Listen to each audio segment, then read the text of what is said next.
On fait cet entretien aujourd'hui suite au texte que vous nous avez envoyé qui fait les bilans et perspectives de tout le mouvement des Gilets jaunes en général. Ça va être le sujet de notre entretien. On va parler un peu de ça et on va essayer de développer certains points du texte. Donc, euh, pour faire le lien un petit peu avec l'actualité, aujourd'hui, on a la loi anti-casseurs qui est passée où l'État marque encore un peu plus, élève encore un peu plus le seuil de répression et vient nous dire que finalement, aucune des revendications des Gilets jaunes, que ce soit avec le grand débat, qu'elle soit politique, réformiste, fiscale, etc., ne sera entendue et que la seule réponse possible, ce sera la répression. Est-ce que vous pouvez nous expliquer un petit peu en quoi on peut faire le lien avec la crise de la baisse tendancielle du taux de profit qui fait que en 68, on pouvait faire les accords de Grenelle, mais qu'aujourd'hui, plus rien n'est possible? Alors, pour commencer, euh, moi, je ferai un préambule par rapport à tous les auditeurs qui vont pouvoir nous agripper. Euh, par-delà la rencontre que nous avons, il faut creuser, il faut aller toujours plus en profondeur, et il faut donc rebondir à partir d'articulations méthodologiques et d'articulations historiques. Donc, indépendamment de la discussion que nous avons, j'engage vos auditeurs à aller voir ce texte sur les gilets jaunes, bilan et perspective. Parce que on en revient toujours à l'essentiel de la radicalité profonde, on en revient toujours à Marx et à Hegel, on en revient à cette compréhension il y a l'être, il y a l'essence, il y a le concept. Il y a l'être du mouvement des Gilets jaunes dans la circulation de la surface des choses, où on voit la lutte, on voit les samedis, on voit les ronds-points, on voit les conflits, on voit le gouvernement, on voit l'imposture du grand débat, on voit les conneries du RIC, on voit les cul-de-sac revendicatives sur la convergence réformiste des luttes pour étouffer la radicalité. Bref, on voit plein de choses à l'écume des choses, c'est l'être premier des choses. Et puis derrière, il y a toute l'essence de la crise du capital. Et derrière cette essence de la crise du capital, on a le conceptus de toute la dialectique universelle des forces productives qui fait le sens de l'essence et le sens de l'être. Donc, que les gens aillent lire ce texte, parce qu'il faut ouvrir des perspectives, il faut creuser des dynamiques, et il faut produire de l'investigation en profondeur sur ce qu'est la dialectique de l'histoire. Pour reprendre ce que vous disiez, moi, j'écarterais assez facilement la problématique de la loi anti-casseurs dans la mesure où c'est véritablement du théâtre d'apparence. Qui est la loi anti-casseurs rénovée, réformée, article 4, article 6, article 7. Bon, finalement, on sait très bien que quand on va vers l'intensification des luttes de classe, ce qui compte, c'est pas le texte législatif, mais c'est la faculté concrète des forces de répression telles qu'elles doivent répondre à l'affrontement de classe. Donc, c'est vrai que par rapport à la gymnastique institutionnelle de la connerie politicienne, cette gigantesque mise en mouvement, Conseil constitutionnel, Sénat, Parlement, euh, c'est de la tambouille maçonnique du capital pour distraire, entre guillemets, la crétinerie de haut niveau dans les sphères de la pourriture la plus en avant-garde. Mais le prolo de base, ça ne changera rien. Donc, la loi anti-casseurs, le débat sur la loi anti-casseurs, ça symbolise bien évidemment la tension et la contradiction, mais ça n'a pas de sens en soi. Ce qui a du sens en soi, c'est effectivement, et je reprends ce que vous avez dit, la problématique de la baisse du taux de profit. Il faut bien comprendre. Alors là encore, on ne va pas ni en 5 minutes ni en 4 heures expliquer ce qu'est la baisse du taux de profit, puisqu'il faudrait peut-être 40 fois 40 heures pour le creuser en intensité historique, méthodologique et sociale. Mais bon, la baisse du taux de profit qui est l'indicateur de la crise de reproduction du capital n'est pas un indice de rentabilité industrielle en décroissance, c'est l'indice de toutes les contradictions du taux d'exploitation dans la période actuelle de la domination réelle achevée du capital, et c'est bien évidemment ce qui nous permet de dire que le capital, en la période actuelle, et dans un cul-de-sac irrémissible. Dans le texte dont nous parlions, je précise, alors c'est simplement un indicateur, je prends l'année 2018.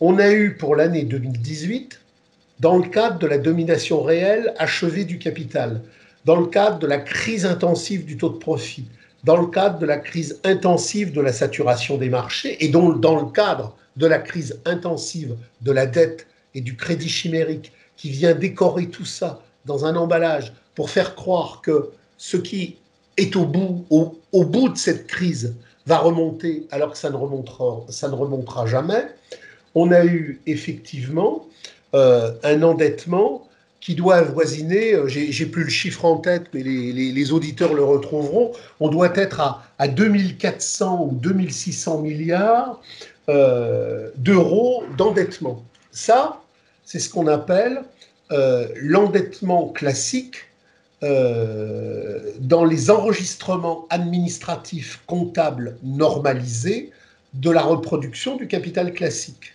Mais il y a ce qu'on appelle les dettes hors bilan qui sont de 4500 ou de 4600 milliards.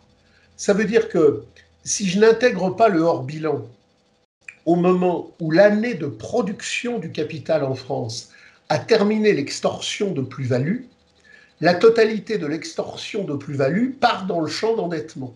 Et si j'intègre le hors bilan, ça signifie qu'au bout de 6 mois de production, la totalité de ce qui produit le fétiche PIB, production intérieure brute, est déjà avalé par le mouvement de la reproduction de la dette. Donc effectivement, quand au sortir de 1968, la gauche du capital, les flics politiques, les flics syndicaux, CGT, CFDT, avec effectivement toute leur métastase gauchiste, Trotsko, Mao, libertaires, qui bossaient pour effectivement enrégimenter le prolétariat, se sont mis dans un plan de justification d'arrêt des luttes de classe, même si c'était parfois de manière explicite ou parfois de manière implicite, puisque chacun joue son jeu.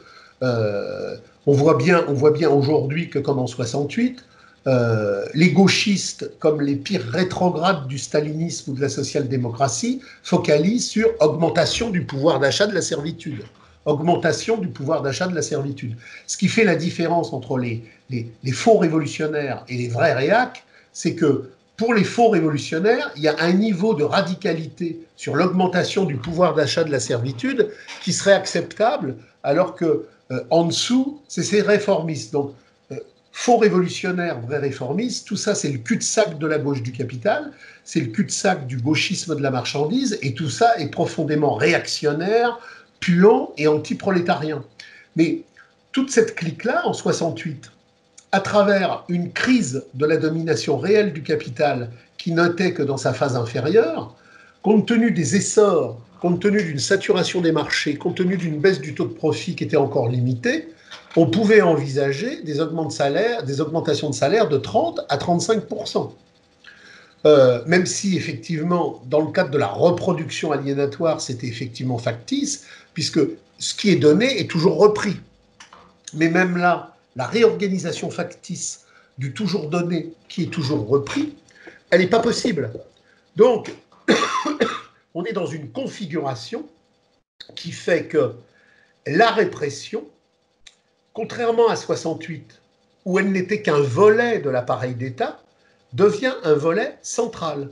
Parce que dans le cadre de la crise actuelle, il n'y a rien, il n'y aura rien, et il n'y aura jamais rien. Autrement dit, on est dans une situation, compte tenu de la crise, d'affrontement de classe radical, inflexible, incoercible et immanquable. Et si on comprend ça, on comprend que si 68 était condamné à l'échec dans le cadre d'une première phase de la crise du capital, qui avait encore les moyens d'absorber dans la digestion réformiste la subversion sociale, aujourd'hui, tous les paramétrages qui permettent d'étouffer dans un deuxième temps le mouvement social dans toute une série de gymnastiques réformistes, c'est impossible. Et là, on retombe sur la radicalité des luttes de classe en France, on retombe sur la guerre civile, on retombe sur les Grundrisse et on retombe sur le capital. On retrouve toute la dialectique déterministe de l'histoire des forces productives. Qu'est-ce qui fait qu'à un moment donné, la révolution devient l'horizon des possibles? C'est que le réformisme devient l'horizon de l'impossible.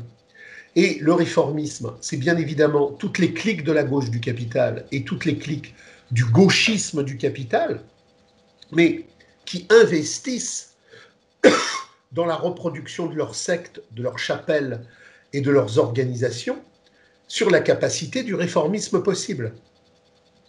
Et qu'est-ce qui fait que la révolution balaye les cliques réformistes? C'est parce qu'il y a effectivement une conscience radicale qui rejette la capacité de reproduction du salariat et donc de l'esclavagisme à l'argent, de l'esclavagisme à l'État. Et c'est parce que la matérialité pratique de cette production ne peut pas se reproduire. Donc, pourquoi la crise des Gilets jaunes? Et nous y reviendrons après dans le calendrier, les généalogies, les modifications. Qu'est-ce qui fait qu'entre 2018, surgissement du mouvement, 2019, accentuation, théorie de l'aide, de l'essence et du concept, science de la logique, phénoménologie de l'esprit, Grundrisse, capital, nous sommes rentrés dans le deuxième temps, le temps de la confrontation. Le temps numéro 1, c'est le temps de la protestation revendicative. Puis la protestation revendicative, elle bute. Et elle bute dans des circonstances qui font qu'elle est condamnée à se buter, qui ne peut pas aller plus loin. Et dans le deuxième temps, qui constitue l'essence de la radicalité, de l'autonégation du revendicatif, même le gilet jaune, le plus perdu dans sa campagne sur son repoint le plus isolé, comprend qu'il y a une crise du capital mondial, qu'il y a une crise du capital national, et qu'il n'y aura pas d'issue. Alors, dans un premier temps de ce deuxième temps, les gens butent, ils voient qu'il n'y aura pas d'issue, et ils n'ont pas encore compris comment eux, à partir de ce « il n'y a pas d'issue capitaliste », doivent produire une issue anticapitaliste. Mais la graine est semée, le germe se met en mouvement, l'autoconscience se met en radicalité, et c'est pour ça que, dans le texte que je vous ai fait parvenir, j'explique toute cette diabolisation médiatique du mouvement des Gilets jaunes, parce que, comme la répression n'a pas fonctionné, on a eu dans un deuxième temps la diabolisation mythologique. Mais nous sommes au début d'un processus gigantesque, la grande déflagration de la crise cataclysmique du capital est en mouvement. Lisez Marx, lisez Rosa Luxembourg, lisez Bordiga, lisez Pankow, lisez le texte que je vous ai envoyé, je parle aux auditeurs là, et vous allez comprendre que tout se tient dans une dialectique déterministe. Nous vivons une nouvelle époque. Entre 68 et 2018, même s'il y a eu quelques polarisations stratégiques, crise des sidérurgies, crise de l'économie textile, crise des chantiers navals, globalement, aucune radicalité majeure ne pouvait survenir. La gauche du capital a tué le mouvement de 68. On reviendra sur les configurations de l'époque. Moi, dans les années 70, j'avais un PS et un PC à 25% d'intention de vote. On a eu le congrès d'Épinay, on a eu toute la grande mystification de la gauche du capital. Aujourd'hui, il n'y a plus rien. La CGT est morte, la CFDT est morte, le PC est mort, le PS est mort. Tous ces gens-là ne sont plus que des fossiles subventionnés. Le journal L'Humanité du Capital en est à son 8e ou 10e plan de redressement financé par l'État et le capital pour continuer à subvenir. Si la CGT et la CFDT n'ont pas de financement public, ils ferment boutique. Les godillots débiles du capital gauchiste arrivent péniblement à présenter une liste aux européennes. Mais on vit plus du tout dans l'horizon post-68. C'est-à-dire que tout ce qui a écrasé le prolétariat en 68 est mort. Donc aujourd'hui, les pompiers sociaux de la gauche du capital sont à poil, comme Macron. Tout le monde est à poil. Donc, tout le monde est à poil, la crise du capital est intensive, et donc la dialectique des Gilets jaunes, aujourd'hui, elle a un boulevard. Sauf que ce boulevard, c'est pas une ligne droite qui avance comme ça, c'est toute la contradiction dialectique des rapports sociaux. Ça va mettre du temps, ça va mettre de l'effort, ça va mettre de l'énergie, ça va mettre de la difficulté et de la contradiction, mais un temps nouveau est né. Dans le texte, vous disiez à un moment donné qu'il ne s'agit plus du tout de regarder en ce mouvement des Gilets jaunes ce qui était défaillant, mais qu'il fallait comprendre justement qu'il signifie quelque chose de radicalement décisif au regard de la crise, parce qu'il est récalcitrant et parce qu'il ne s'arrête plus et qu'il ne peut pas s'arrêter matériellement. Et donc, à un moment, vous dites, pour le moment, ils avancent encore, les Gilets jaunes, sur le terrain du capital, c'est-à-dire sur le terrain qui est encore investi et quelque part infiltré par tous les mouvements gauchistes qu'on a vus, LGBTistes, féministes, etc. Qu'est-ce qui fait en fait le point de maturité en fait, qui fait que les Gilets jaunes vont redéfinir leur propre terrain et vont cesser effectivement de revenir dans une configuration scénique tous les samedis dans les grandes métropoles et retrouver quelque part une communisation humaine et une action effectivement propre au prolétariat. Parce que la question, en réalité, c'est la question du dépassement. C'est voilà. Comment on va pouvoir dépasser justement ce qui devient un peu pour l'instant ritualisé, c'est-à-dire on est bientôt à l'acte 22, je crois. Donc 22 semaines consécutives de protestation, et donc comment on peut envisager un dépassement de cette situation-là? Alors, si vous voulez, il y a quelque chose d'essentiel que les courants radicaux ont compris, c'est la problématique de l'automouvement et de la transcroissance. Si vous prenez la puanteur policière bolchevique, on vous explique que la classe ouvrière est spontanément trade unioniste et que s'il n'y a pas l'avant-garde extérieure au prolétariat qui vient lui donner une direction, il ne peut pas avancer. Ça, c'est le léninisme qui a produit le capitalisme d'État bolchevique et toutes les pourritures capitalistes étatiques du XXe siècle. On est aux antipodes radicaux de ce qu'a positionné Marx. Marx a positionné, et non pas dans sa tête, mais en fonction du mouvement réel des radicalités profondes telles qu'elles ont été produire la première internationale, la compréhension de l'automouvement, de l'auto-devenir et de la transcroissance.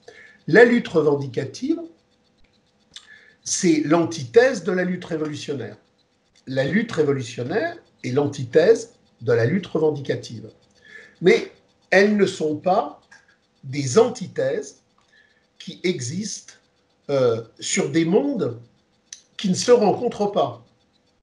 Ce sont des antithèses du même monde, dans la même histoire, dans le même devenir et dans la même détermination historique. Qu'est-ce que la lutte révolutionnaire? La lutte révolutionnaire, c'est la lutte revendicative qui s'auto-abolit dans le parcours de sa nécessité lorsqu'elle atteint le point de son impossible reproduction. Il n'y a pas le monde revendicatif, entre les deux une frontière hermétique, et puis plus loin, le monde révolutionnaire. Le monde révolutionnaire n'est pas un autre monde que le monde revendicatif, dans un autre territoire, dans une autre géographie. Le monde de la révolution sociale est le même monde que le monde du revendicatif, en la même unité historique, mais où la contradiction dialectique jaillit dans l'automouvement de l'autodépassement. C'est-à-dire que toute l'histoire du prolétariat, dans ses formes revendicatives comme dans ses formes révolutionnaires, nous montre que le moment où a lieu un surgissement révolutionnaire, c'est le moment où la pratique revendicative bute sur elle-même. On en revient comme tout à l'heure, théorie de l'être, de l'essence et du concept, science de la logique, Grundrisse, lutte de classe en France. Je suis dans le même devenir. Il ne peut pas y avoir de lutte révolutionnaire dans un temps où l'essor du capital permet d'activer de manière infinie le réformisme possible de la reproduction infinie du réformisme possible infini dans son possible, possible dans son infini. Nous ne rencontrons des luttes révolutionnaires que dans les phases historiques où les contradictions du capital valorisation-dévalorisation rendent impossible le rapport de réformation de la réforme. Mais la lutte commence toujours de manière revendicative, et la lutte qui commence toujours de manière revendicative devient révolutionnaire parce que la matérialité pratique du prolétariat, qui renvoie à la matérialité pratique du capital, fait qu'à un moment donné, on bute. Si en novembre, le capital avait eu les moyens de dégager 100 milliards d'euros pour répondre aux premières revendications du prolétariat sur la dictature fiscale qui s'impose au prolétariat de la périphérie. On n'aurait pas résolu la question essentielle du prolétariat qui, bien évidemment, aurait ressurgi plus tard. Mais on l'aurait considérablement brisé et nous n'aurions absolument pas pu rencontrer cette phase de ressurgissement et d'intensification radicale telle qu'elle nous a conduit de samedi en samedi à nous dire ah, ça fait 5 mois que la lutte de classe radicale des Gilets jaunes n'est pas rentrée dans le rang. Donc, en fonction des phases du capital, en fonction des phases du réformisme, j'ai la définition du possible révolutionnaire qui vient. Pour le moment, les Gilets jaunes ne sont pas révolutionnaires. Ils expriment en tendance le mouvement pratique du prolétariat qui, quand il se heurte à l'impossibilité de la réforme, est obligé de faire le saut qualitatif, pratique et théorique, d'envisager l'au-delà de la réforme et donc la révolution. C'est le capital qui, dans sa crise, transforme le prolétariat réformiste en un prolétariat révolutionnaire. Donc, la question essentielle aujourd'hui qui a été posée, c'est que le prolétariat n'a pas été écrasé par la répression étatique. On a vécu, alors on a un certain nombre d'informations sur la globalité répressive, mais cette globalité répressive, elle prend son sens par rapport à toutes ces singularités répressives, ces condamnations à la prison ferme, ses yeux détruits, ses mains arrachées, ces centaines et ces centaines de gens contrôlés et soumis à la répression industrielle de la dictature démocratique du capital en crise. Et c'est là où le capital a particuliément bien désigné ses amis et ses ennemis. On a vécu des nuits d'émeutes dans les banlieues. On a vécu des nuits d'émeutes dans les banlieues, où les pompiers sont lynchés. C'est-à-dire qu'aujourd'hui, on peut, dans les banlieues, lyncher les pompiers. Je ne parle pas des gendarmes, je parle des pompiers. Et quand une structure policière qui est relayée à tous les commissaires de police de la zone d'intervention intervient sur les banlieues, c'est surtout éviter l'incident.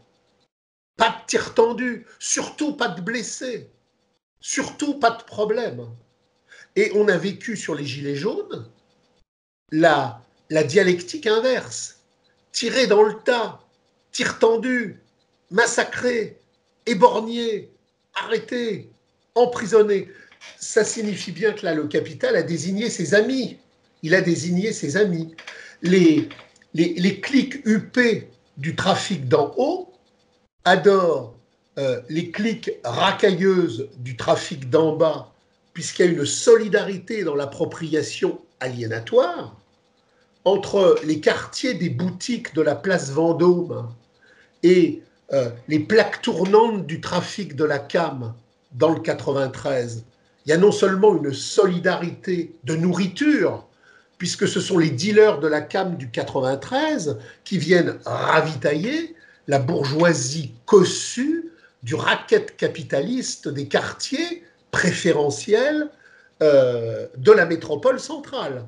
Mais il y a évidemment, bien entendu, une solidarité de classe, parce que toute cette dialectique d'appropriation a, d'une manière ou d'une autre, un ennemi central qui est le gilet jaune radical potentiel, qui, quand il abolit son réformisme premier, peut devenir une puissance subversive de radicalité qui abolit les trafics, toutes les racailles, l'aliénation de la marchandise, la pourriture de l'État et la pestilence de la marchandise. Donc, on a vécu à partir de là une répression intense et on a vécu à partir de là un essai d'asphyxie interne. Moi, j'ai énormément de gilets jaunes avec qui je converse, alors parfois sur les ronds-points, mais j'en ai beaucoup par Internet, qui me disaient, mais à un moment donné, il faut qu'on arrête d'aller à Paris, d'aller à Toulouse, d'aller à Nantes, d'aller à Bordeaux, parce que ce sont des zones ennemies. Alors, qu'est-ce que c'est qu'une zone ennemie? Une zone ennemie, c'est la géographie de classe. Je renvoie au texte de Engels sur la question du logement qui a été mis en introduction au texte sur bilan et perspective. Comprendre qu'en domination réelle, le prolétariat a été expulsé des centres des métropoles et qu'il y a aujourd'hui une cartographie de classe dans le territoire global de l'usine globale de la marchandise universelle. Le prolétariat est à la périphérie des métropoles et les métropoles, c'est la classe capitaliste, les couches moyennes bobos et la clientèle immigrée des banlieues subventionnées. L'affrontement de classe, il a lieu dans l'espace. Plus je suis sur un rond-point à la périphérie des métropoles, plus j'ai des questionnements radicaux sur les conneries LGBT, sur le fait que la libération de la femme marchandise n'a pas émancipé la femme en réalité, mais l'a asservie à l'usine, sur le fait que l'immigration n'est pas une problématique ethnique ou compassionnelle, mais une dynamique de classe qui vient effectivement remplacer un prolétariat qui était combatif par un prolétariat ou par des zones non prolétariennes, mais totalement dociles. J'ai une remise en cause complète de tous les dogmes du réchauffisme et du capitalisme vert, de l'écologie, de la pourriture marchande rénovée. Plus je pars à l'inverse vers les centres-villes, plus j'ai le boboïsme, le LGBTisme, le capitalisme vert et l'adoration du sujet migrant. Donc, le prolétaire de base a bien compris que quand il arrive dans les centres-villes et qu'on voit apparaître, alors ce qui est très intéressant, c'est qu'au mois de novembre, toutes les cliques de la gauche du capital et toutes les cliques du gauchisme qui est au cul de la gauche du capital avaient un mépris total pour les gilets jaunes. Les gilets jaunes, c'était réac, parce que c'était justement cette France profonde qui n'accepte pas la religion du modernisme, de la marchandise et du cosmopolitisme, de tous ces tabous. Rappelez-vous toujours la lettre de Guy Debord à Bounan en 95, quand il lui dit maintenant, le capital s'est totalement mis en mouvement de dictature démocratique universelle et il n'a plus que 3 tabous. Il faut être antiraciste, il faut être anti-homophobe et il faut adorer le progrès de la marchandise. Donc ça, c'est ce qu'il y a dans les centres-villes, mais c'est pas ce qu'il y a dans la périphérie prolétarienne. Et donc, quand les prolos de la périphérie prolétarienne débarquent à Paris, à Toulouse, à Nantes, ils sont confrontés à quoi? Aux bobos immigrationnistes du capitalisme vert, du LGBTisme et de la grande fraternité marchande qui surtout n'abolit pas le salariat et l'État, mais qui nous oblige à communier dans la réformation moderniste de l'économie politique de l'esclavage. Alors, ils voient des drapeaux rouges et noirs, bon ben ils s'en foutent parce que c'est tellement grotesque qu'ils ne le remarquent pas. Mais donc, tous ces bobos gauchistes du capital qui, en novembre, méprisaient les gilets jaunes, sont venus progressivement comme des morbacs coloniser les manifs pour foutre leurs drapeaux pourris et leurs slogans de merde. Mais ça n'a pas marché. Donc, la matraque n'a pas marché. La colonisation de la gauche du capital et du gauchisme de cette gauche du capital qui a voulu enrégimenter le prolétariat gilet jaune dans cette convergence des luttes réformistes vers toutes les débilités de la rénovation capitaliste. Rien n'a marché. Et rien ne va marcher parce qu'au bout du grand débat national, qui était une imposture grotesque, et au terme des élections européennes, qui ne vont être qu'une imposture momentanée, le capital est nu, il est totalement nu. Macron est à poil, mais toutes les cliques capitalistes de rechange qui voudraient remplacer Macron sont à poil. Que le capitalisme soit libre-échangiste ou qu'il soit souverainiste, la baisse du taux de profit, la saturation des marchés font que le système est au bord de l'explosion. En 68, nous étions au point d'ancrage du début de la crise telle qu'elle découlait de la fin de la reconstruction des années 39-45, le second charnier mondial. Aujourd'hui, on est au bout de ce que 68 a fait jaillir comme prodrome.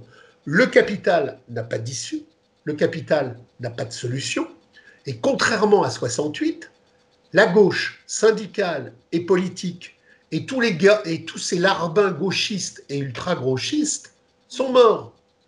Il n'y a plus rien. Et par contre, crise du taux de profit, saturation des marchés, accélération de la crise, krach bancaire. On l'explique très bien dans le texte dont nous avons parlé au début, et je pense que vous ferez le lien pour que les gens puissent aller le voir. Nous sommes rentrés dans le processus par lequel toute l'invalidation technologique, industrielle, bancaire et monétaire du capital fait que la réforme est l'horizon d'une impossibilité radicale de sa reproduction. La réforme, c'est fini. Donc,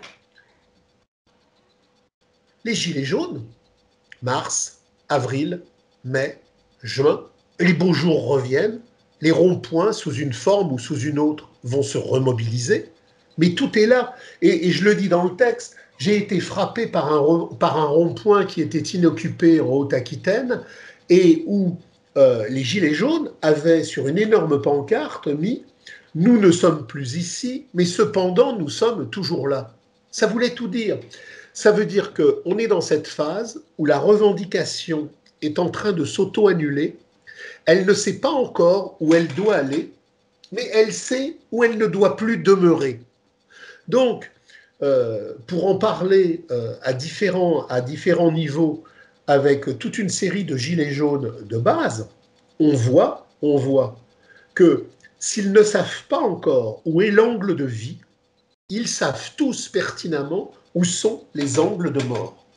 Et nous sommes donc rentrés dans cette phase décisive où le surgissement du pour-soi, de l'essence radicale, de la conscience subversive va commencer son cheminement.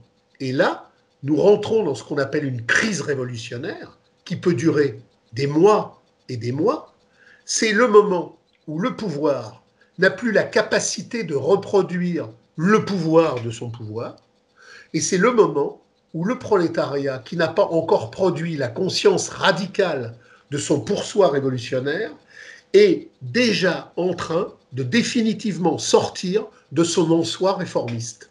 Et nous allons donc vivre une période fantastique, parce que en 68, moi je me rappelle les années 68, on avait maudit une partie de la presse, mais on avait adoré une autre partie de la presse. Et on était dans cette configuration où le programme commun de la gauche se définissait et où toute une série de vautours sociodémocrates, staliniens, trotskistes étaient en train d'organiser, après l'échec de 68, la victoire social-démocratico-stalinienne de 81. Là, il n'y a rien. Il n'y a plus rien. 68 a donné naissance à la prise de pouvoir par la gauche. Nous sommes aujourd'hui dans le mouvement des Gilets jaunes à quelque chose qui, au moment où la gauche est morte, où la droite est morte, où l'extrême gauche est morte, où l'extrême droite est morte, nous sommes face à ce mouvement incroyablement ontologique, incroyablement existentiel et jouissif. Tout se redessine comme dans les luttes de classe en France et dans la guerre civile. Le prolétariat va devenir le sujet offensif et autonome de son émancipation radicale, et rien devant lui ne peut le neutraliser, puisque entre la crise du taux de profit et la possibilité de la résoudre, il n'y a plus rien d'autre que le krach monétaire, industriel et financier universel. Alors, c'est marrant que vous ayez parlé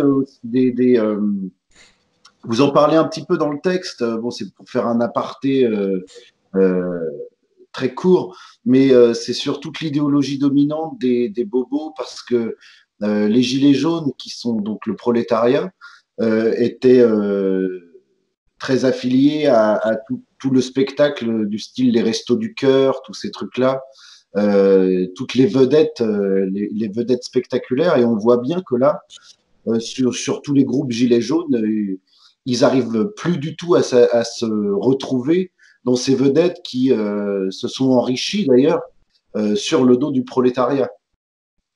Et ce que vous dites est très important, parce que quand on se rappelle ce qu'était Coluche, alors Coluche, bien évidemment, il est dans la société névrotique du spectacle marchand. Mais Coluche, c'est pas que ça. Coluche, c'est pas toute la friture débile qui l'entoure. Il y a chez Coluche quelque chose d'autre. Et il y a chez Coluche des intuitions, quand par exemple, en le sachant ou sans le savoir, Coluche retrouve la critique radicale du terrorisme étatique telle qu'elle a été positionnée par Debord et par les groupes communistes maximalistes des années 80, et que le dernier ou l'avant-dernier sketch que préparait Coluche sur justement le problème était explosivement comique, mais explosivement subversif. Et d'ailleurs, bon, toute une série de gens se sont posé la question de la mort de Coluche comme quelque chose de très bizarre, à un moment donné où justement Coluche allait remonter sur scène et dénoncer toute l'imposture de la gauche et de l'extrême gauche du capital. Mais ce qui est fantastique, et là, on retrouve ce que Marx disait dans la Première Internationale à propos des Proudhoniens et à propos d'autres groupes socialistes. Il disait, ils aiment la misère, ils voient la misère, mais ils ne comprennent pas que dans la misère, il y a la subversion et il y a la radicalité de l'anti-misère. Quand Coluche a fait les Restos du Cœur, il n'a pas créé une agence non gouvernementale de prostitution étatique ou para-étatique pour créer une usine de sauvetage de la misère ouvrière pour 50 ans. Il a fait ça dans un cri du cœur à un moment donné, parce qu'il a vu qu'il y avait plein de types autour de lui qui crevaient la dalle. Mais il n'a pas fait ça pour 5 ans, pour 10 ans, pour 15 ans. Il a fait ça dans le cadre d'une protestation sociale pour que ça s'arrête. Tous les pourris administratifs, artistiques, journalistiques qui sont rentrés là-dedans l'ont fait pour que ça s'éternise jusqu'à la fin des temps. C'est-à-dire que la logique des enfoirés, ces pauvres clowns médiatiques lamentables, mais ils sont partis sur un plan de carrière de 300 ans. Les Restos du Cœur, c'est pour 5000 ans. Mais ce qui est fantastique, c'est que quand ils chantent tous ces débris pour les Restos du Cœur, ils chantent pour les Restos du Cœur soumis, serviles. Là, ils les aiment bien, les pauvres ploucs qui viennent avec leurs cabas miséreux bouffer la merde des Restos du Cœur. Là, ils les adorent. Mais quand les gens qui sont dans la misère des Restos du Cœur revêtent un gilet jaune et que ces gens-là disent « mais j'ai une dignité, j'ai une radicalité, j'ai un tenir debout et je m'insurge », à ce moment-là, ils les détestent. On n'a pas vu, alors il y a peut-être dans un coin quelconque un type qui participe au concert de merde des enfoirés narcissiques de la misère du capital, qui à un moment donné a rejoint les gilets jaunes, c'est possible. Mais le grand état-major central de toutes ces pourritures médiatiques, artistiques et politiques, ils adorent les pauvres bougres des Restos du Cœur, qui resteront éternellement les pauvres bougres, Mais quand les pauvres bougres prennent la parole, s'insurgent et se révoltent, alors là, ils les détestent. Donc, si vous voulez, mais ce qui est fantastique dans cette crise des Gilets jaunes, c'est que après 68, les prolétaires disaient il y a toute une presse qui est pourrie. Il y a des journalistes qui sont pourris. Il y a des artistes qui sont pourris. Il y a des politiques qui sont pourris. Là, au bout du mouvement des Gilets jaunes, la conscience radicale qui est née, c'est que tout le médiatisme est pourri. Toute la puanteur artistique est pourrie.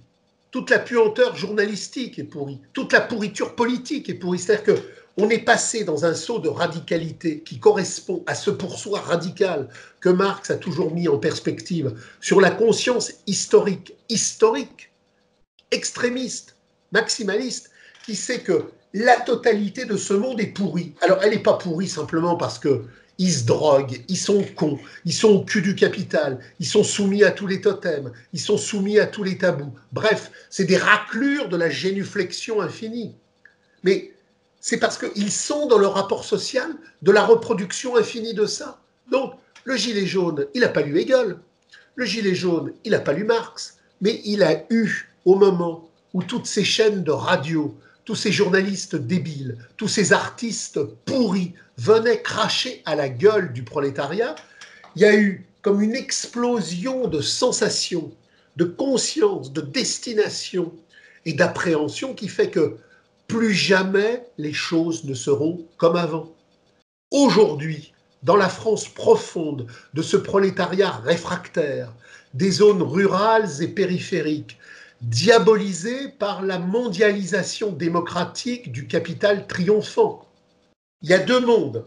Il y a le monde des métropoles, les couches moyennes, les classes capitalistes, les journalistes, les universitaires, les bobos, les LGBT, les drapeaux arc-en-ciel du capitalisme vert. Bref, toute la merde de la marchandise qui veut se protéger, se rénover et se conserver. Et de l'autre côté, tout le prolétariat des sans réserve qui ne veut pas améliorer la merde, mais même s'il n'en a pas encore conscience totalement, il a compris qu'il fallait la liquider de manière définitive. Donc, 2018-2019, cette charnière entre novembre et décembre, c'est une ligne dialectique de radicalité incroyable qui nous a fait gagner un temps, mais absolument fou. Nous sommes maintenant dans une situation révolutionnaire, de perception révolutionnaire.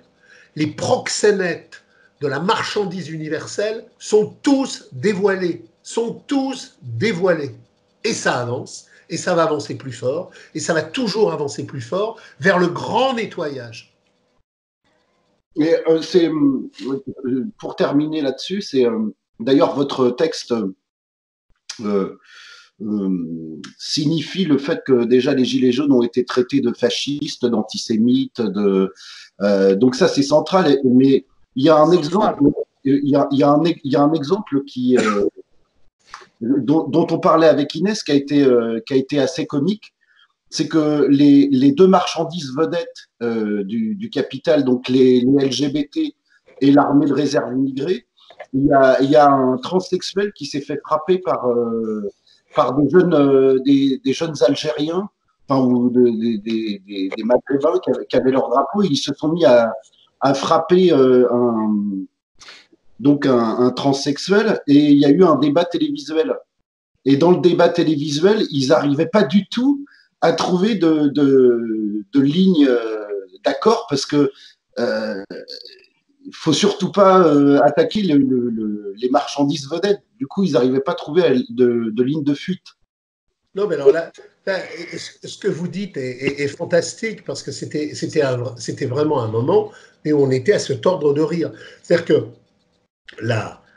l'indépendance du capitalisme algérien est survenue en 62. En 62. Et vous avez des mecs en France qui méprisent radicalement la France, son histoire, parce que la France, c'est pas simplement l'histoire du colonialisme français, c'est l'histoire du prolétariat combattant de France. la gauche du capital, avec Jules Ferry, a mis en marche les grandes colonisations qui ont fait effectivement de la France une puissance impérialiste et coloniale, mais dans le même temps, on a eu en prolongation des luttes paysannes réfractaires qui avaient traversé tout l'Ancien Régime, toutes les luttes prolétariennes de la Commune de Paris jusqu'à 68. Donc, ces jeunes Algériens-là incultes qui se retrouvent au métro République en 2018 sont passionnés de l'histoire algérienne, mais place de la République à Paris. En Algérie, il ne se passera rien. Compte tenu de la réalité, des temporalités immobiles, de la crise du capital, on va remplacer Bouteflika par Bouteflika.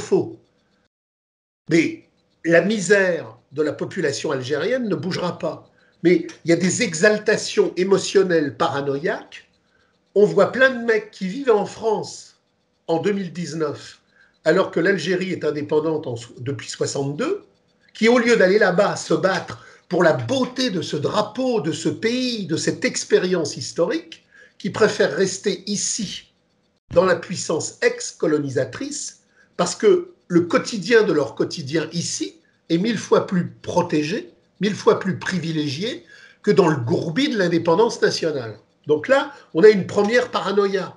Vous avez plein de gens à qui on a inventé une histoire française qui n'existe pas et qui est fausse, une histoire algérienne qui n'existe pas et qui est fausse, et qui vivent ici dans une schizophrénie complète.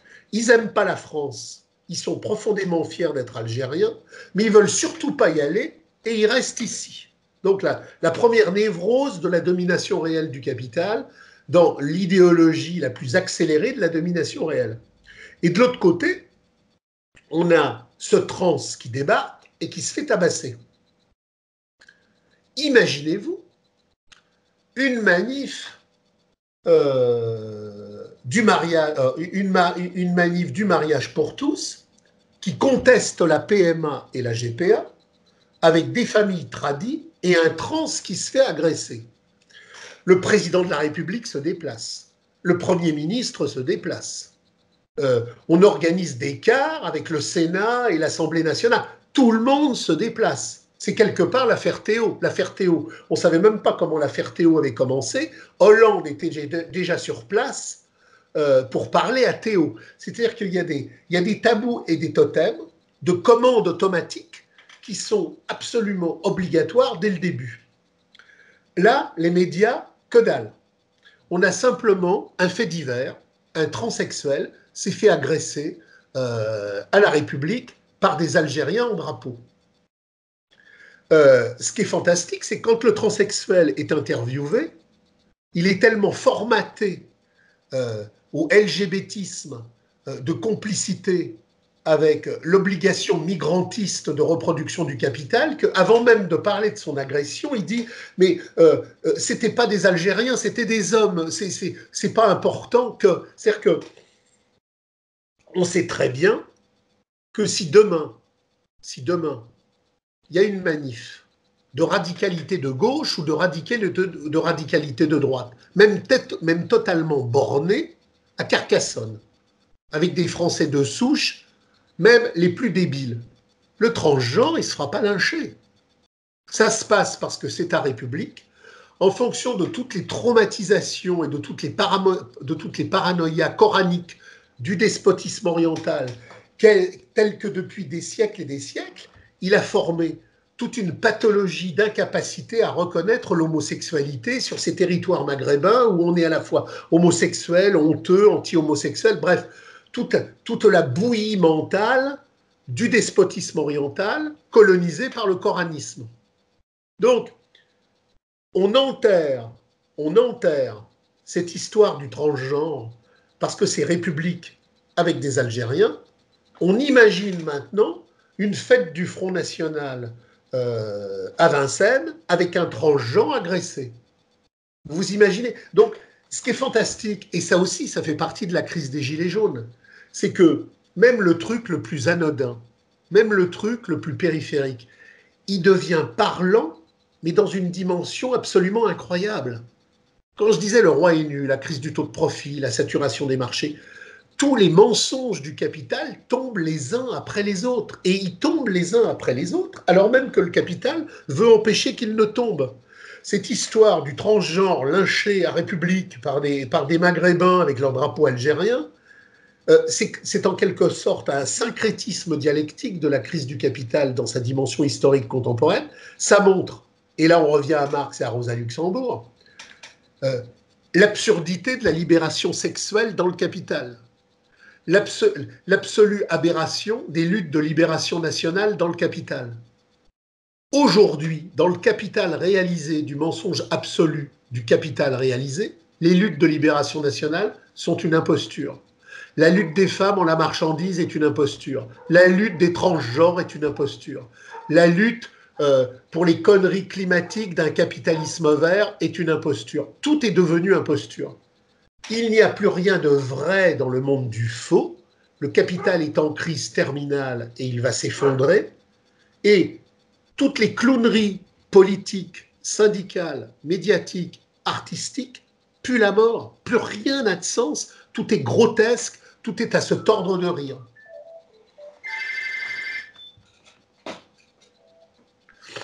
Ouais. Vas-y, Florian, continue. Ou Inès. Ouais. Non, mais vous parliez, pas dans ce texte-là, mais dans le texte sur l'Algérie de nationalité chimérique. Il y a aussi un truc qui s'est passé à titre anecdotique, ça c'était à Alger. Il y avait une pancarte où il y avait écrit tous les peuples habitent leur nation, seule la nation algérienne habite plutôt son peuple. C'est ce que je disais dans le texte sur la mort du capitalisme algérien, et on peut le retrouver dans le texte sur les Gilets jaunes, si vous voulez. Il faut comprendre. Alors là, on rentre dans autre chose que les Gilets jaunes, mais quelque part, on est encore dans les Gilets jaunes, parce que j'ai des contacts en France qui sont d'origine tunisienne, d'origine algérienne ou d'origine marocaine, et qui vivent en France dans la culture française, dans sa dimension radicale, puisqu'ils sont passés par Hegel, ils sont passés par Marx, ils comprennent les luttes de classe en France, la Commune de Paris, et quelque part, ils ont participé aux Gilets jaunes. Mais les banlieues immigrées qui demeurent en leur provenance n'ont absolument pas participé aux Gilets jaunes. Alors, la classe capitaliste est anti-Gilets jaunes. Les couches moyennes bobos sont anti-Gilets jaunes. Mais la couche extérieure de la métropole, toutes ces banlieues qui sont devenues aujourd'hui majoritairement immigrées, comment ont-elles vécu le mouvement des Gilets jaunes ? Elles ne l'ont pas vécu parce qu'elles ne sont pas sur le terrain de la lutte de classe vers la radicalité. Elles sont dans un système clientélisé et allocataire. Et j'avais un contact d'origine algérienne qui me disait de toute façon, la banlieue immigrée, c'est mort. Parce que qu'est-ce qu'on a dans la banlieue immigrée ? On a l'immigré sage qui bosse dans le salariat de la réussite sociale et qui, de toute manière, est à des années-lumière d'envisager l'abolition du salariat. Et de l'autre côté, on a l'homme du trafic et de l'acquisition aliénatoire qui est totalement complice des prédateurs banquiers internationaux. Donc, qui dans les banlieues peut comprendre les Gilets jaunes et atteindre une dimension de conscience radicale maximaliste ? Le jeune Algérien, le jeune Turc, le jeune Marocain, qui a aboli sa provenance des continents historiques de temporalité fermée et qui a radicalement récusé son coranisme, qui n'est qu'une forme juive modernisée. Donc, il y a aujourd'hui dans les Gilets jaunes des jeunes qui viennent de l'immigration, mais qui ont aboli cette provenance migratoire du temps fermé vers le temps fermé de la marchandise et qui sont abat tous les États, abat toutes les marchandises, abat toutes les religions aliénatoires, vive la communauté humaine. Mais ils n'ont rien à voir avec les clowns qui s'agitaient avec le drapeau algérien place de la République, qui sont les derniers rejetons de la mystification de l'indépendance nationale. Donc, quelque part, le prolétariat de France, dans sa souche historique de gauloiserie réfractaire, est en train de devenir une subversion sociale parce qu'il a tué la gauche et parce qu'il a tué toutes les gauches et toutes les extrêmes gauches du capital qui ont toujours été la police capitaliste dans les usines et dans les territoires pour tuer ces luttes. Mais le jeune d'origine immigrée qui, dans les banlieues, veut s'émanciper à titre humain pour rejoindre le combat de classe des Gaulois réfractaires. Et Gaulois réfractaires, ce n'est pas une entité ethnique. Gaulois réfractaires, c'est une entité sociale de subversion cosmique. Et il y a aujourd'hui, sur les ronds-points, des gens qui sont d'origine maghrébine, mais qui ont aboli cette provenance aliénatoire et qui se posent en tant que sujet humain de la lutte de classe pour tuer l'État et à Alger, et à Tunis, et au Maroc, et à Paris, et en Palestine. La solution à zéro État. Il y a aujourd'hui, malgré le poids de l'abrutissement maghrébin et islamique, des hommes et des femmes qui, venant du Maghreb, ont aboli dans leur tête, dans leur désir et dans leur histoire ce continent de mort et de fermeture, et qui rejoignent la lutte radicale des prolétaires de France, qui sera demain la lutte radicale des prolétaires d'Europe et du monde, pour dire abat tous les États, abat la marchandise, abat le salariat, abat Alger, abat Paris, vive la communauté humaine universelle.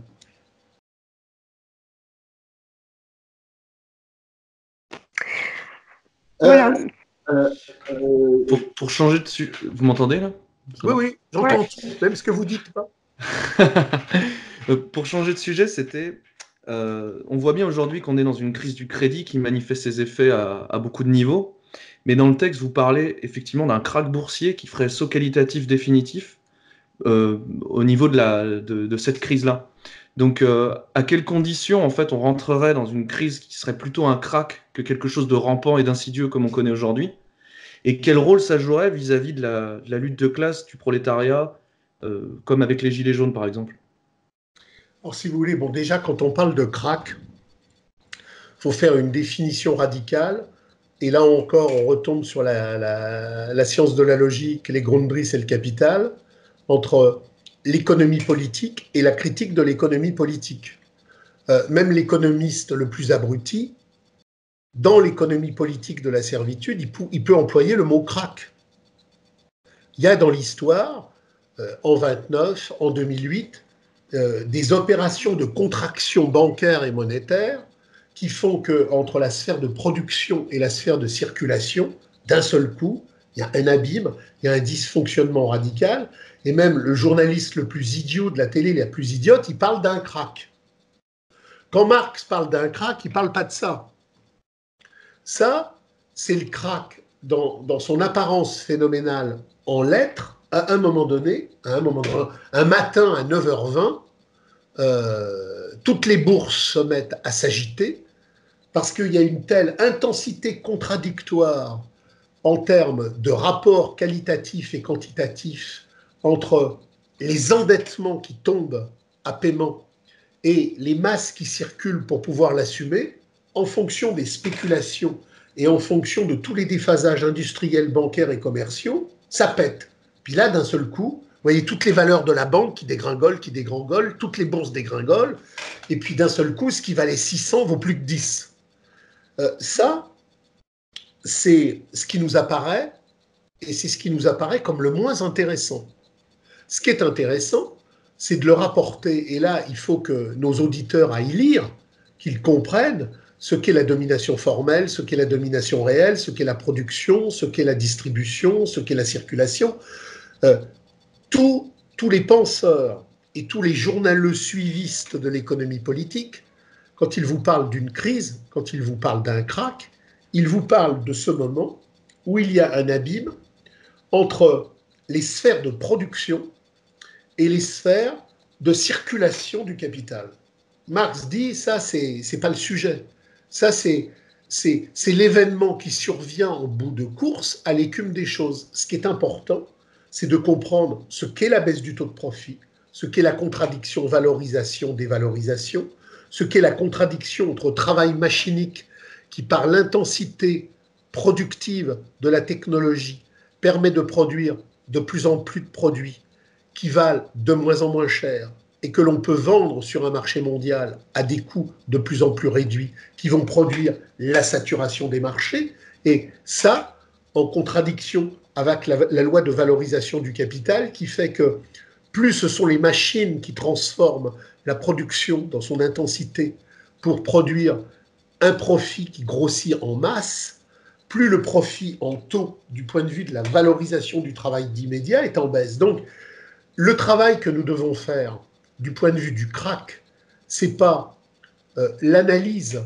des effets secondaires bancaires, monétaires et spéculatifs qui circulent, c'est comment comprendre en amont, en profondeur, la contradiction travail vivant, travail mort, travail cristallisé, travail immédiat, capital variable, capital constant. Et c'est tout le travail qu'il faut faire pour comprendre pourquoi 1914 marque un moment décisif dans la domination du capital. Pourquoi 1968 marque un deuxième moment décisif. Pourquoi 2018 marque un troisième moment décisif. Et pourquoi, à un moment donné, le capital qui a dominé et qui finit par dominer la totalité de la sphère historique, puisqu'il domine la totalité de la sphère historique, ne peut plus rien dominer d'autre puisqu'il domine la totalité de la sphère historique. Et les contradictions du capital sur la baisse du taux de profit et sur la saturation du marché font que tant que le capital ne domine pas la totalité de la totalité de la totalité de la sphère historique, il a encore des espaces à la fois matériels et symboliques du point de vue de la crise de la valeur qu'il peut intégrer. Mais à un moment donné, c'est tout le travail de Marx, reprenons Hegel, sur le problème du déterminisme historique, à un moment donné, la totalité de la totalité de la totalité, en tant que concept qui renvoie à l'essence vérifiée de l'essence de la contradiction valorisation-dévalorisation, fait que le capital a irrémédiablement buté sur l'impossible reproduction de sa production. Et là, on rentre dans ce que Marx appelle le procès de caducité du capital, c'est-à-dire qu'il n'y a pas d'un côté le prolétariat et il n'y a pas d'un côté le capital. Le prolétariat reproduit le capital reproduit le prolétariat. Et qu'est-ce que le système fétichiste de la marchandise totalitaire? C'est cette implication réciproque qui fait que le prolétariat produit le capital et que le capital produit le prolétariat. Mais sur une assise qui s'appelle la dialectique de la valorisation, qui elle-même est contrecarrée par la dialectique de la dévalorisation et qui renvoie à la compréhension de la baisse du taux de profit.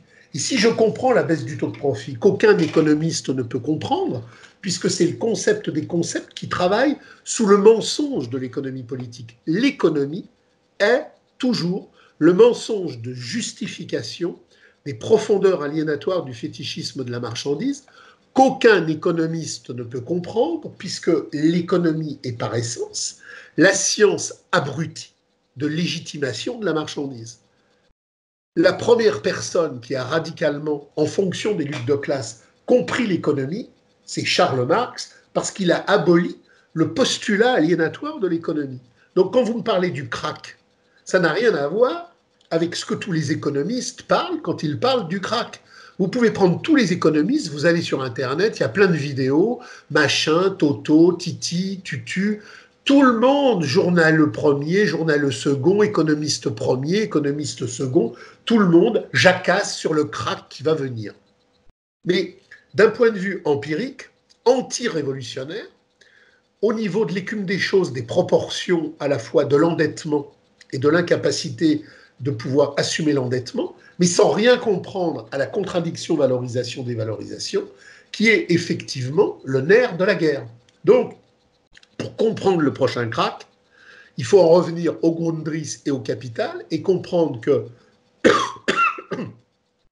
le moment du cataclysme boursier n'a pas son explication en lui-même dans la forme visible de l'économie politique, mais qu'il renvoie à tout le travail critique des profondeurs qu'a fait Marx à la suite de Hegel sur la problématique de l'essence et sur la problématique de l'être. Et qu'est-ce que la domination formelle? Qu'est-ce que la domination réelle? Qu'est-ce que la baisse du taux de profit? Et pourquoi, en domination formelle, La baisse du taux de profit permet au capital de se moderniser, puisqu'à chaque crise, il produit une étape supérieure de sa modernisation, alors qu'en domination réelle, à chaque crise, il s'approche de plus en plus de son auto-invalidation et donc de sa nécrologie. Et il y a un moment qui est en train d'arriver, tel qu'on l'a vu au niveau des prémices en 2008, où toute la dématérialisation monétaire qui a surgi en prémisse dans la crise de 68, puis dans la crise de 71, avec la crise du dollar, avec la dématérialisation, avec la crise de l'étalon dollar, qui progressivement a produit le renversement des changes fixes en changes flottants. Tout ça a produit un cataclysme monétaire et financier qui renvoie à la baisse du taux de profit et qui est précisément en train d'atteindre son point ultime. Et son point ultime, ce qui fait qu'aujourd'hui, par rapport à la crise des Gilets jaunes, quand la crise de 2008 va revenir et que tout l'effondrement bancaire va produire non pas simplement un clash monétaire, un clash financier, mais un clash de la dialectique capitaliste totalitaire des contradictions valorisation-dévalorisation, le système sera en l'incapacité radicale de pouvoir se reproduire. Donc tout le travail théorique qu'il y a à faire aujourd'hui là-dessus, c'est en reprenant tous les textes fondamentaux, et en particulier le livre 4 sur les théories sur la plus-value, comprendre que tout ce qu'on nous raconte des plus hautes sphères de l'université du crétinisme de la marchandise aux plus basses sphères des trottoirs du journalisme boueux, tout est aliénation et effectivement tout est idéologie. Il faut repartir sur des bases de compréhension radicale, de lutte de classe et de critique de l'économie politique. Et là, le crash bancaire, c'est l'inverse de tout ce qu'on nous raconte. C'est quelque chose qui est profondément ontologique, profondément historique et profondément existentiel. Le taux d'exploitation n'est pas un rapport d'équation entre la plus-value et le prolétariat exploité, c'est le taux de la radicalité ouvrière des résistances.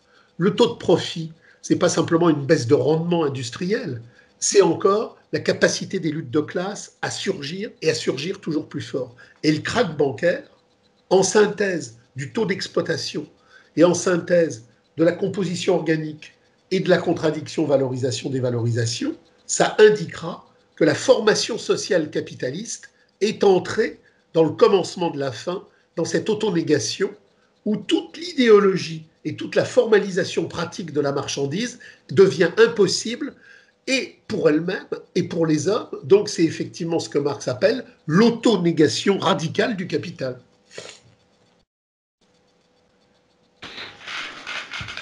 Ouais, très bien, vous avez répondu à la question que je voulais poser après. Donc, est-ce que vous reste des questions, les autres?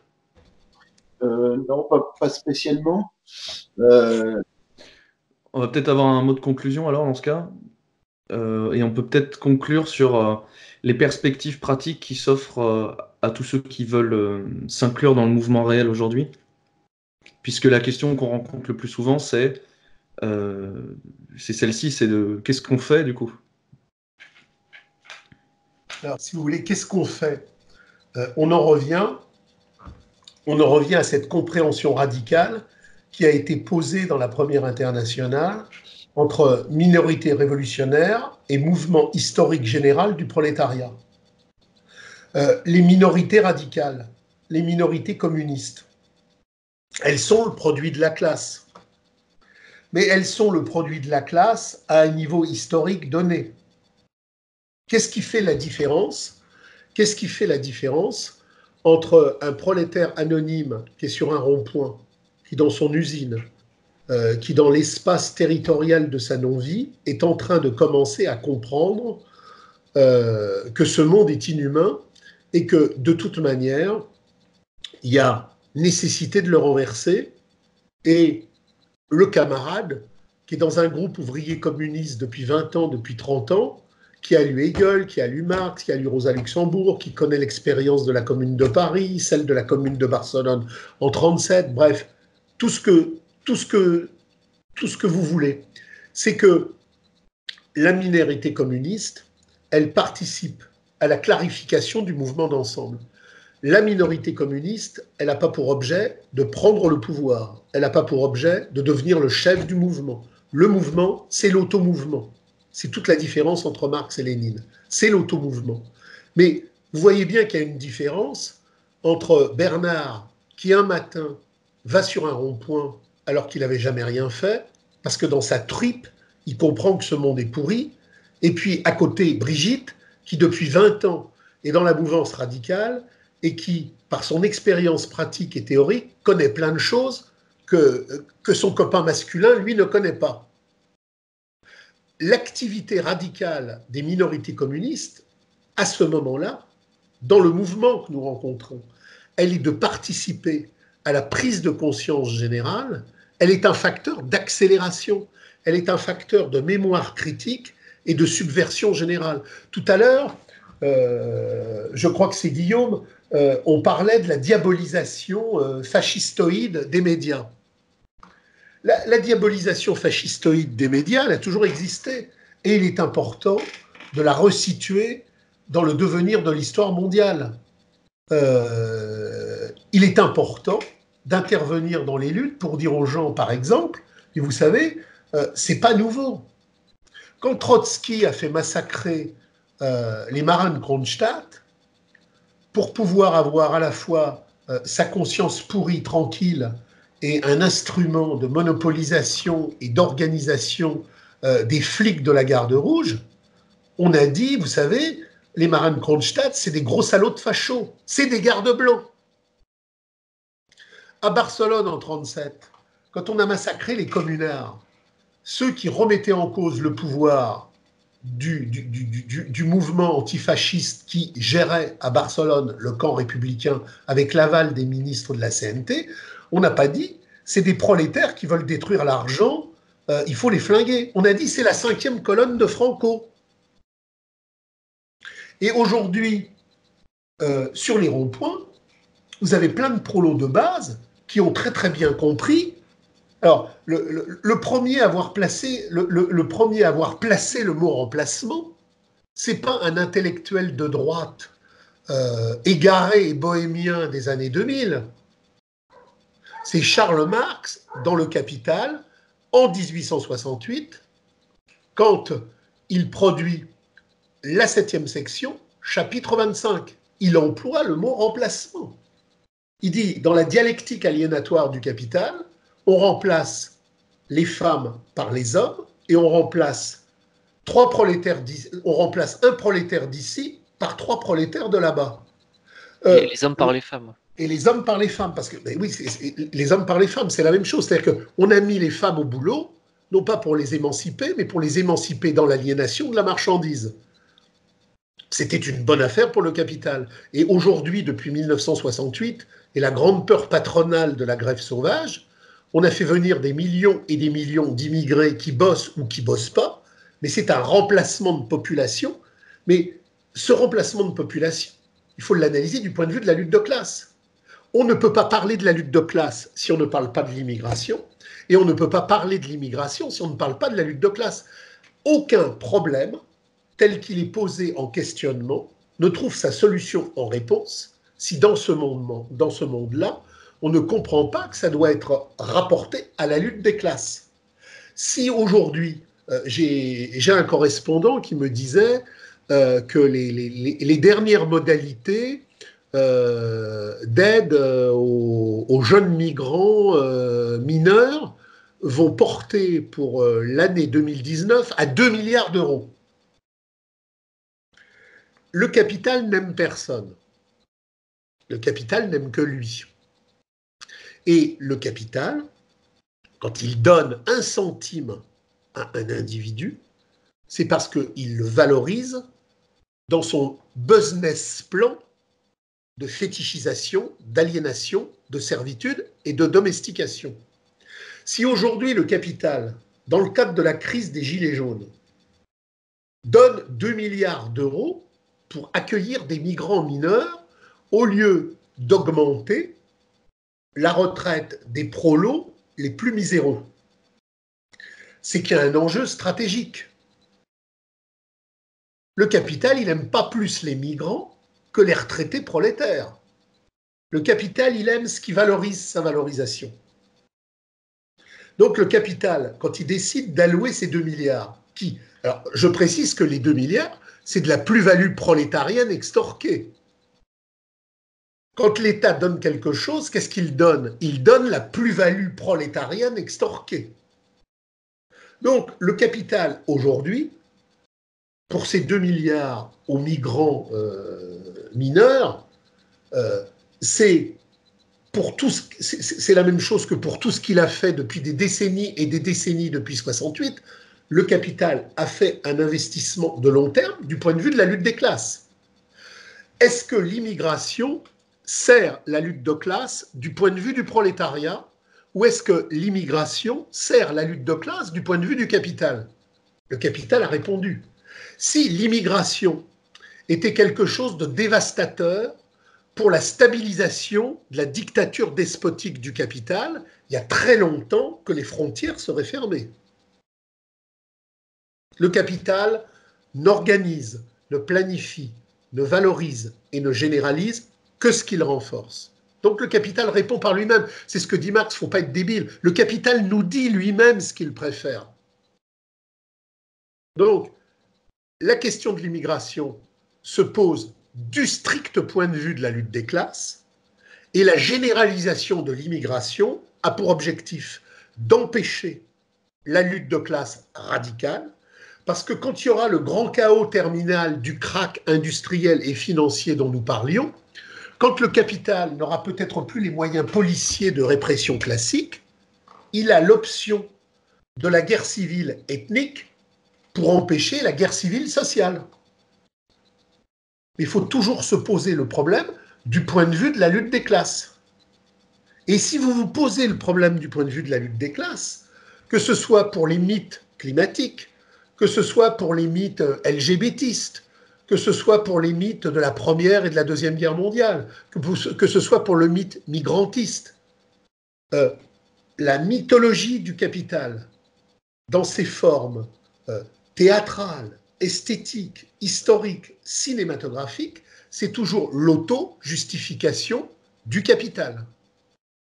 Donc, si aujourd'hui, il y a effectivement un arc historique qui, des commissions sociales du MEDEF, qui prônent la diversité à tout crin, jusqu'aux gauchos libertaires de la décomposition ultime qui vous disent « abat toutes les frontières ».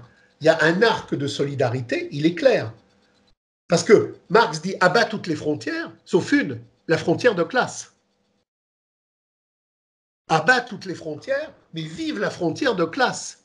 La frontière de classe, c'est cette ligne de démarcation qui permet de comprendre qu'aujourd'hui, les métropoles de la classe capitaliste, des couches bobo moyennes et de l'immigration des banlieues est complètement dans l'acquisition aliénatoire de la reproduction de la marchandise despotique mondiale. Et que la ligne de radicalité, c'est le prolétariat de la périphérie qui a revêtu le gilet jaune. Elle est là, la frontière de classe. Elle est là, la frontière de classe. Et quand les médias justifient la répression intensive contre les gilets jaunes éborgnés, arrêtés, cognés sans fin, et que de l'autre côté, on a constamment une légitimation esthétique, musicale, etc., sur ces banlieues de la diversité, on voit bien qu'il y a une ligne de classe. Les banlieues de l'immigration sont un instrument de reconduction de l'aliénation consommatoire, et la périphérie des prolos, des pauvres beaufs méprisés, c'est la ligne de classe. Donc, si vous voulez, quand Marx dit que le capital est un hiéroglyphe aliénatoire, ce n'est pas un hiéroglyphe aliénatoire totalement hermétique et totalement ésotérique. C'est un hiéroglyphe aliénatoire qui ouvre à certains moments des significations radicales, et il suffit de les prendre, de tirer le fil, et là on a tout. Et là on a tout. C'est pareil, moi j'avais un correspondant qui me parlait de l'affaire Barbarin. Enfin, c'est quand même incroyable, c'est quand même incroyable. Il y a dans l'éducation nationale des milliers d'affaires Barbarin. On a dernièrement une cinéaste israélienne qui vient de sortir un film qui s'appelle M, et qui nous brosse un tableau de la pédophilie dans la société israélienne orthodoxe, qui est absolument à des années-lumière du barbarinisme. Barbarin, depuis 6 mois, nuit et jour, sur tous les médias, on flingue Barbarin. Mais pourquoi on flingue Barbarin?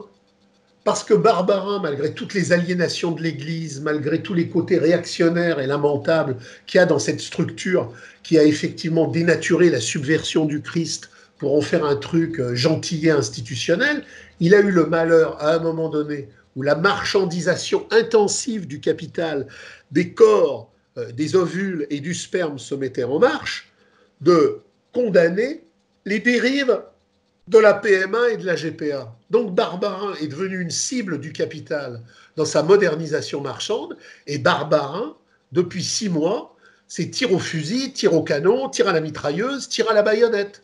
Mais rien n'est anodin. Tout ce qui se passe dans les médias de la reproduction du capital dit la servitude qui veut se recomposer. Et c'est là où le mouvement des Gilets jaunes est sublime.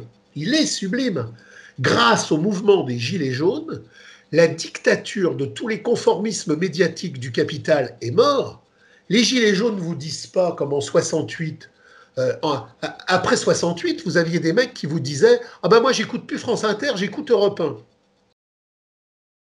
Un gilet jaune, aujourd'hui en 2019, il vous dit « J'écoute plus rien, c'est de la merde. Et quand j'écoute, j'écoute pour me documenter comment la merde s'organise. » La croyance mythologique dans l'appareil médiatique du fétichisme de la marchandise est morte.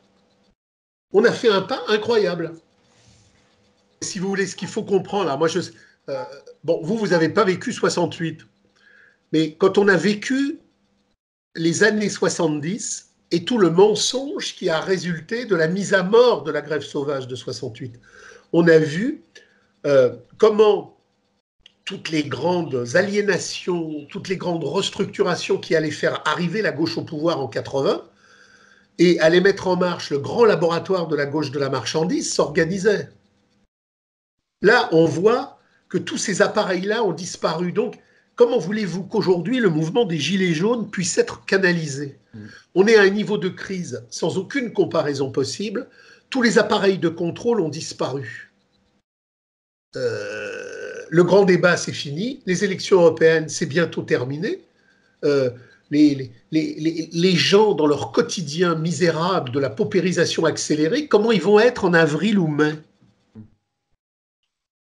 Ouais, c'est sûr que là. C'est incontrôlable. On est rentré dans la dynamique de la crise sociale généralisée incontrôlable. Ah, puis là, les gens, ils pigent vraiment pas du tout.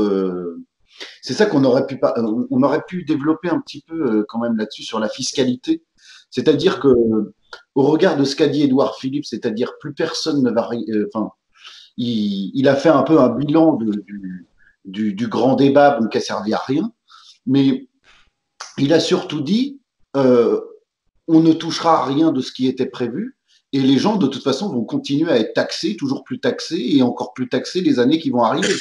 Mais bien sûr. Mais alors, si vous voulez, ce qu'il faut bien comprendre, c'est que les taxes, la fiscalité, c'est encore la plus-value. D'accord. Parce que même quand vous taxez un cadre supérieur qui est dans les appareillages du capital, il gagne 20 000 euros par an. Il gagne 20 000 euros par mois. Mais c'est quoi ces 20 000 euros? C'est une plus-value confisquée qui lui est attribuée en tant que chien de garde du capital gestionnaire, technologique, informatique, bancaire ou scientifique, parce qu'il encadre le prolétariat. Mais le cadre scientifique, technique ou administratif ne produit rien. On lui alloue une rente à partir de la plus-value produite. D'accord, ouais. Donc, tout est de la plus-value. Le salaire de Macron, c'est de la plus-value. L'impôt sur la petite vieille à 700 euros, c'est de la plus-value. L'impôt sur le micro-entrepreneur qui fait de l'artisanat de charpente, c'est de la plus-value. C'est-à-dire que ce qui arrive dans les caisses de l'État et qui peut s'appeler du revenu, c'est toujours de la plus-value parce que les gens qui ont un revenu et qui ne sont pas prolétaires sont payés par l'extraction de plus-value qu'on leur concède à titre de rente. Donc, il y a une obligation de surexploitation de la plus-value par la fiscalité. Ouais, de toute façon, tout ça, ça peut pas durer. Hein. Ça, ça ne pourra pas durer. Donc c'est pour ça qu'il faut faire un travail extrêmement important sur travail vivant, travail mort, composition organique. Il faut arriver à saisir à quel moment cette contradiction va aboutir au point d'explosion. Ce que j'appelle dans le texte ce moment de l'impossible reconduction.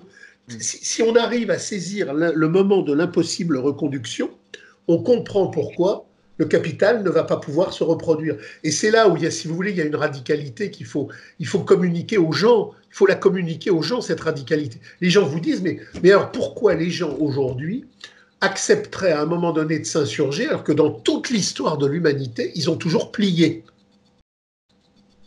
Dans toute l'histoire de l'humanité, même dans les luttes les plus massives, à un moment donné, le prolétariat, il capitule.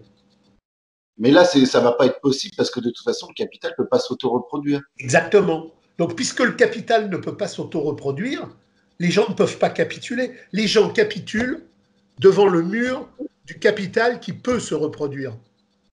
Bien sûr. Donc, c'est tout ça qu'il faut comprendre. Ouais. De toute façon, on a bien vu avec les accords de Grenelle, vous en parlez un petit peu dans le texte, De Gaulle peut revaloriser le SMIC horaire de 35% ou de 30 et quelques pourcents. Macron, mais il pourrait absolument pas faire ça sans mettre en danger toute l'exploitation. Si vous voulez, quand Pompidou, avec le patronat, décide d'augmenter les salaires, ça signifie que le patronat accepte de s'amputer d'une partie de la plus-value produite par les prolétaires pour leur concéder. C'est le salaire. Le patronat accepte d'abandonner une partie de la plus-value confisquée. Dans les 10 milliards de Macron, il n'y a pas un centime d'augmentation de salaire. Dans les 10 milliards de Macron concédés début janvier, c'est une fiscalité redistribuée à partir de la plus-value confisquée. C'est-à-dire qu'en 68, on concède au prolétariat une part de sa plus-value plus vaste. En 2018, on dit aux prolétaires, eh bien, par la confiscation fiscale, on va te redonner ce que tu nous as donné. Est-ce que vous mesurez bien la différence? Bien sûr, bien sûr. Et là, c'est décisif. Rien ne peut. Le prolétariat n'obtiendra pas 1 millimètre de plus-value qu'il produit en plus.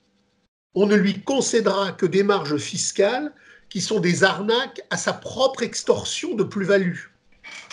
On voit que va s'entraîner aussi tout un tas d'entreprises qui, dans le cadre de la crise, sont en train de fermer. Ah ben, bien sûr. Il ne faut jamais oublier que la crise, c'est une guerre commerciale. Voilà.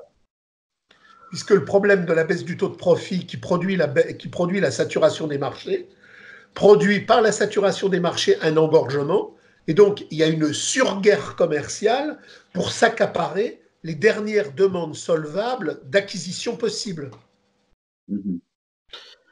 D'accord. Bon, bah, ça donne des bonnes bases déjà pour tous ceux qui voudront creuser par la suite, parce que c'est vrai qu'il ne faut pas se borner à ce qu'on a dit là et ce que vous avez développé, parce que… faut que les gens ils partent avec la bêche, la faucille, le râteau, et puis il faut creuser le sol. Hein.